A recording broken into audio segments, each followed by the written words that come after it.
આજે તો અચાનક જ ઓર્ડર આવી ગયો મારે. પછી તો તમારા ભાઈએ બધું પેક કરી લીધું હોવાલા.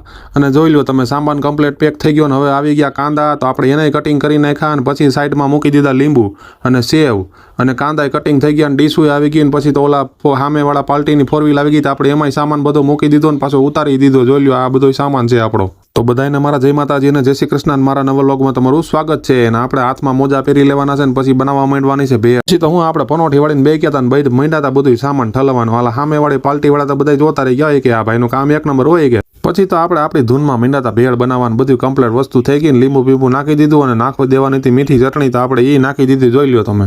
અને પછી તો આપણો જાદુ બતાડવાનો ટાઈમ થઈ ગયો હતો. વાલા તો આપણે એ હવે બતાડી દેવું બધાને અને ખવડાવી દેવું ભેળ. તો હાલો આપણે કરી દીધી ચાલુ, નાખી દીધી ઉપરથી સેવ. પછી તો રાહ જોતા હતા કસ્ટમરના રિવ્યૂની હતી. એને પણ ખૂબ સરસ મજાના રિવ્યૂ આપી દીધા કે અંકિતભાઈની ભેળ જેવી ભેળ થાય નહીં હો વાલા. પછી તો આપણે આપણી લારીએ પૂગ્યા અને પછી ઠંડી બહુ લાગતી હતી. તો કીધું હાલો આપણે આપણી દુકાન બંધ કરી દઈએ અને ટેબલ ખુરચી ભેગા કરી લઈએ. તો મળીશું નેક્સ્ટ વ્લોગમાં. Thanks for watching. જય માતાજી, જય શ્રી કૃષ્ણ.